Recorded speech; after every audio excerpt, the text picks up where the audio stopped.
नमस्कार, cooking time with अंजलीमध्ये तुम्हा सर्वांचं खूप खूप स्वागत आहे। तर आज मी बनवणार आहे चवळीची भाजी। चवळीची भाजी बनवण्यासाठी मी कुकरमध्ये ही भाजी बनवणार आहे। काही वेळासाठी काही तासांसाठी मी ही गरम पाण्यामध्ये चवळी भिजत ठेवली होती। सो आता मी तिला क्लीन करून वेळून मी तिला डायरेक्टली कुकरमध्ये ही भाजी करणार आहे। सो तुम्ही बघू शकता मी तेल घेतलं आहे यामध्ये आणि आता थोडंसं जिरं टाकणार आहे। आणि जिरं टाकल्यानंतर त्यामध्ये मी टाकणार आहे लसूण। लसूण टाकल्यानंतर मी हे वाटण जे आलं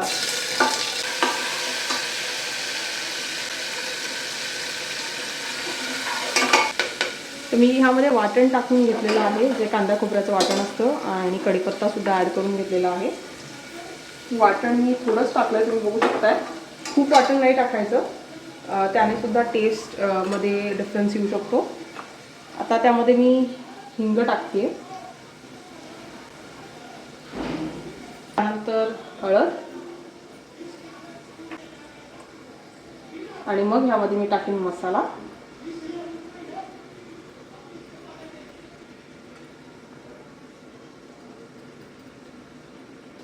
आता हे छान स्टर करून घेतलं मी। आता त्यामध्ये मिरची पावडर टाकते रंगासाठी।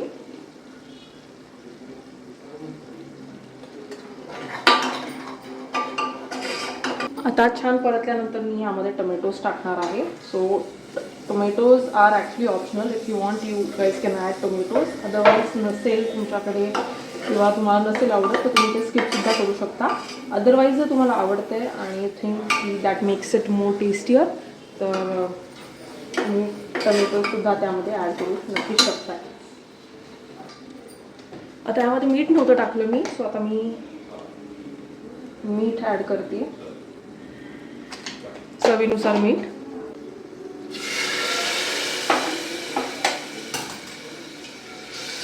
थोडंसं पाणी घेतलंय सो दॅट ते लागायला नको, पण हे पाणी गरमच आहे, मी गरम पाणी करत ठेवलंय।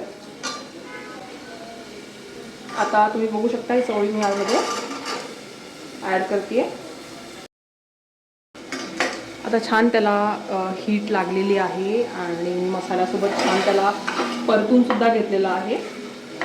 ह्यामध्ये टाकणार आहे पाणी।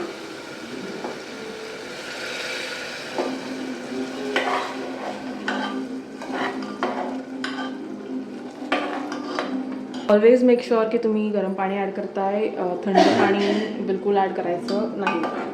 आता मी ह्याला झाकण लावून घेणार आहे आणि मी ह्याला 3 शिट्ट्या देणार आहे।